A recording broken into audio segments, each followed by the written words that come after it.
یہ میرا چیلنج ہے اور پوری دنیا مسیحیت کو میرا چیلنج ہے، آج سے نہیں مدت کا چیلنج ہے۔ اور تم خدا ثابت کرتے ہو، میں چیلنج سے کہتا ہوں ماں نے وہ بچہ نہیں جنا جو بائبل میں سے یسوع کو کامل انسان ہی ثابت کر دے۔ کامل انسان کا معنی یہ کرتے ہو نا کہ جس میں کوئی گناہ نہیں، جس میں کوئی عیب نہیں۔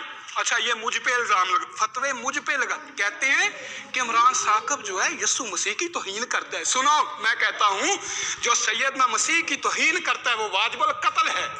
کسی کی جرت ہے ان کی توہین کرے؟ ہاں تمہاری بائبل ان کی توہین کرتی ہے۔ تمہاری بائبل گلٹیوں 3:13 کے اندر لکھا ہوا ہے مسیح جو ہمارے لیے لعنتی بنا، وہ جو خدا ہوتا ہے وہ لعنتی ہوتا ہے۔ اور جناب شفیق کمل صاحب کی کتاب ہے یہاں مجھے دے دیں ذرا، اس میں انہوں نے ایک پشین گوئی نقل کی صلیبی کلمات میں یسوع مسیح کے بارے میں، وہ دے مجھے ذرا دے۔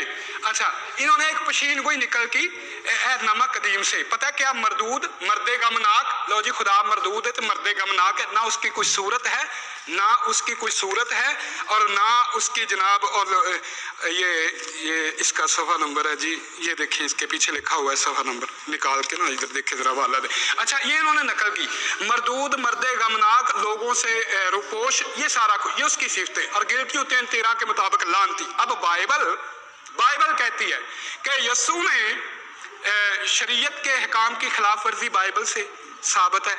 گناہ کس کو کہتے ہیں؟ شریعت کے حکم کو توڑنا، سبت کے حکم کو توڑنا بائبل سے ثابت ہے۔ اور میں پینا، بائبل کہتی ہے یسوع کاہن تھے، بائبل کہتی ہے کاہن کو روا نہیں کہ انگور کھائے، اور یسوع انگور کا شیرہ پیتے اور شراب پیتے۔ حد ہو گئی ہے یار، یہ خدا ہے؟ تم کامل انسان ہی ثابت کر دو، تم خدا ثابت کرتے پھرتے ہو اپنی بائبل میں سے۔ یاد رہے مجھ کو کوئی نہ کہے، کوئی مجھے نہ کہے، مجھ پہ فتویٰ نہ لگائے۔ چیلنج میرا یہ ہے تمہاری بائبل نبیوں کی توہین کرتی ہے، تمہاری بائبل یسوع مسیح کی توہین کرتی ہے، تم بائبل میں سے یسوع مسیح کو کامل انسان ہی ثابت نہیں کر سکتے ہو۔ یہ میرا چیلنج ہے، اور ماں نے وہ بچہ نہیں جنا جو میرے اس چیلنج کو توڑے۔ بائبل سے یسوع مسیح کے گناہ ثابت ہیں، لہذا کامل خدا تو وہ ثابت نہیں ہوتے، کامل انسان بھی تمہاری بائبل سے وہ ثابت نہیں ہوتے۔ ان کی عظمت پڑھنی ہے تو آؤ قرآن پڑھو، تمہیں پتہ چلے کہ مسیح کی عظمت کیا ہے، مسیح کی حقیقی تعلیمات کیا ہے۔ تمہاری اس گڑبڑ کے